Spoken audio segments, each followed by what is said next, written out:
नमस्कार विद्यार्थियों जिस टॉपिक पे हम आज चर्चा करने वाला है वह है जल संतुलन।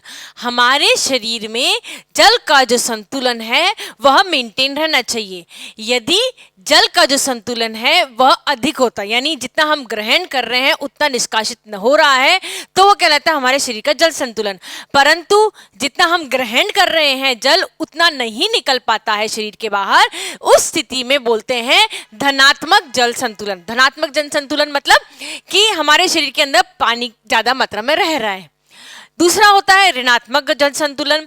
ऋणात्मक जल संतुलन वह जल संतुलन होता है जिसके अंदर जितना आप ग्रहण नहीं कर पाते हैं उतना निष्कासित हो जाता है, यानी शरीर के अंदर पानी की कमी हो जाती है, उसको हम बोलते हैं ऋणात्मक जल संतुलन।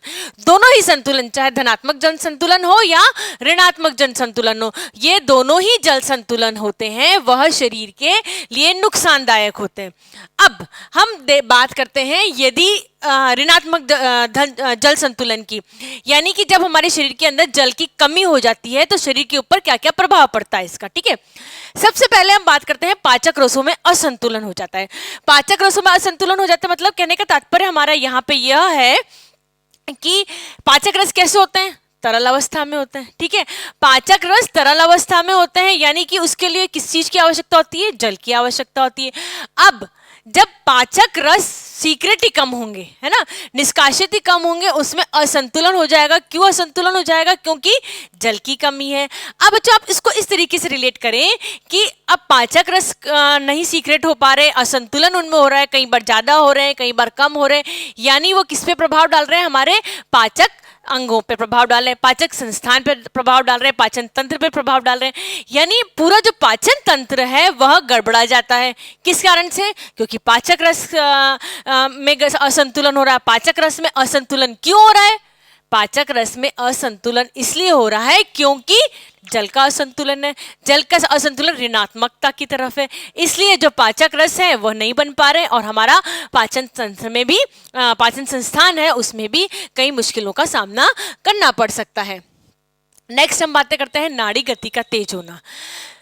जब भी जल में असंतुलन होता है, ठीक है, जब भी शरीर के अंदर जल की जो होती है वह कमी हो जाती है, जल की कमी होने के कारण से क्या होता है, नाड़ी जो होती है, नाड़ी गति होती है, यानी हार्ट रेट जो होती है वह में भी तेज हो जाती है ना। फिर हम बात करते हैं रक्तचाप का गिरना। रक्तचाप क्या होता है, हमारे शरीर में जो आर्टरीज और वेन्स होते हैं, ठीक है, धमनियां और जो शिराएं होती हैं, उसके अंदर जो ब्लड फ्लो होता है वह ब्लड क्या होता है, पर्टिकुलर एक प्रेशर के साथ में फ्लो होता है। यह प्रेशर जो होता है 80 और 120 रहता है। ठीक है, सिस्टोलिक और डायस्टोलिक प्रेशर बोलते हैं इसको। तो ये कितना रहता है, 80 और 120 प्रेशर रहता है। ठीक है, अब यह मेंटेन रहना चाहिए हमारे शरीर के अंदर, परंतु जब जल संतुलन होता है तब क्या होता है, जो हमारा ब्लड प्रेशर होता है वह डिक्रीज होना लगता है।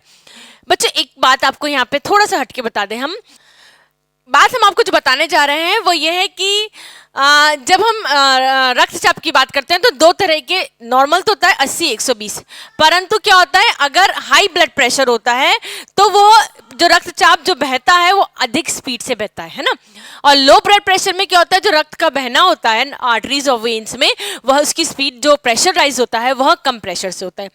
हाई ब्लड प्रेशर को आप इस तरीके से समझे कि यदि कोई तेज भाग रहा होता है तो आप उसको कंट्रोल कर सकते हैं, परंतु जो कोई हिल ही नहीं रहा होता आप उसको कैसे कंट्रोल करेंगे, समझ रहे? यानी हाई ब्लड प्रेशर को हम दवाइयों के माध्यम से कंट्रोल कर सकते हैं, परंतु जो लो ब्लड प्रेशर होता है उसको दवाइयों के माध्यम से भी कंट्रोल करना बहुत ही मुश्किल होता है। यानी अगर जल संतुलन गड़बड़ा रहा है आपका, तो और अगर उसके कारण से जो रक्तचाप गिर रहा है ना, अगर जल संतुलन के कारण, असंतुलन के कारण से रक्तचाप को गिर रहा होता है तो उसको संभालना बहुत मुश्किल होता है।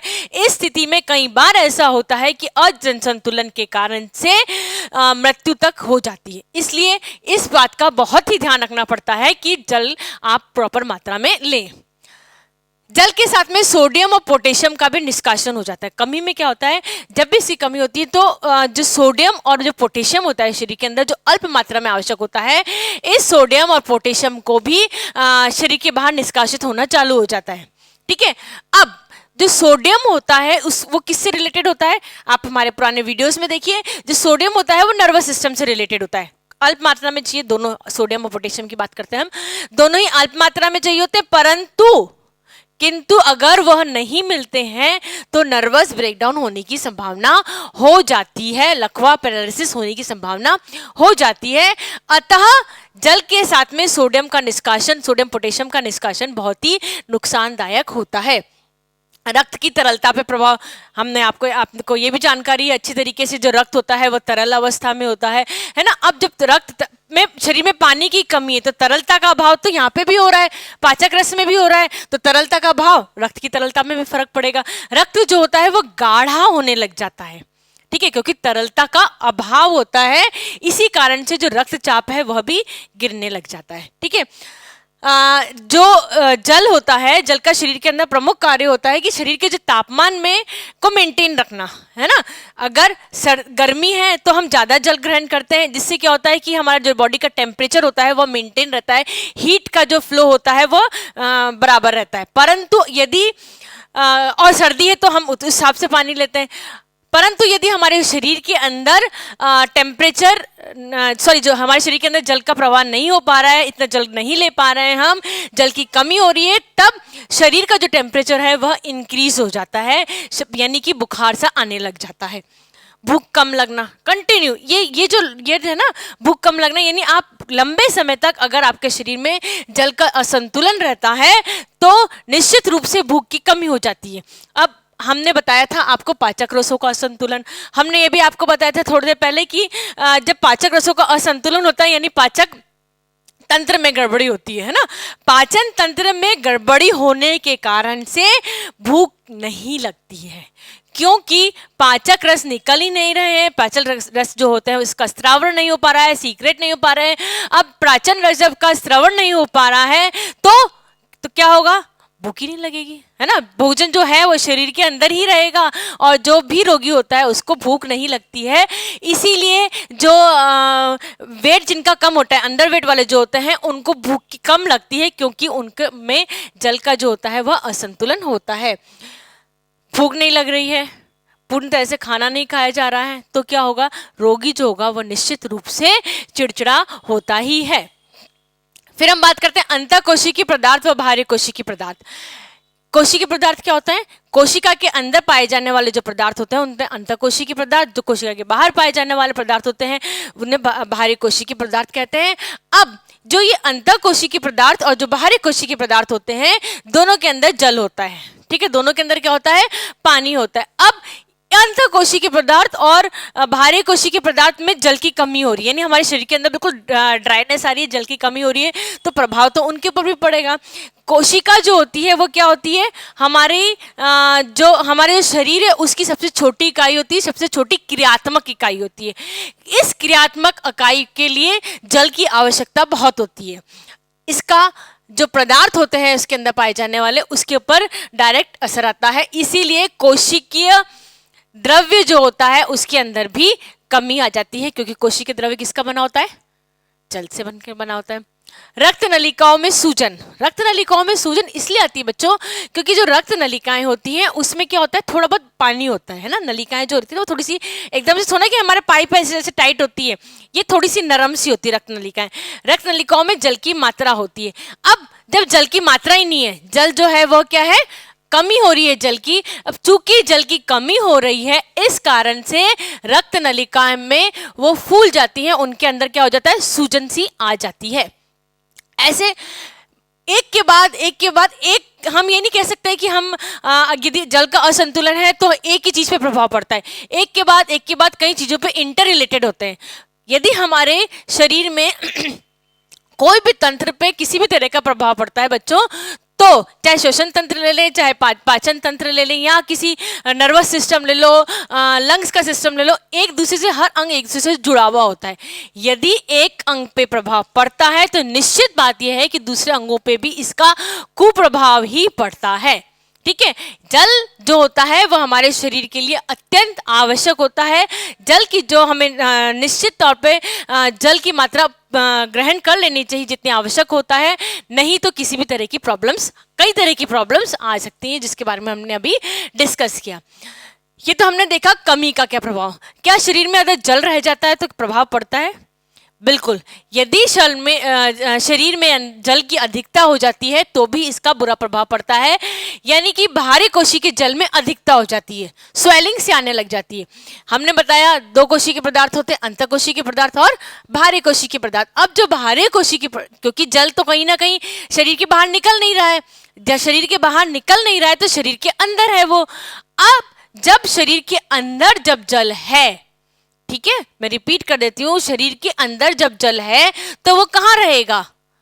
वह जो बाहरी कोशिकीय होती है, कोशिकाओं के बाहर जो होता है उसके अंदर रह जाता है, कई बार कोशिकाओं के अंदर रह जाता है। तो इसका अधिक बाहरी कोशिकीय जो जल होता है जनरली वो अधिक हो जाता है, जो शरीर के अंदर सूजन पैदा करता है।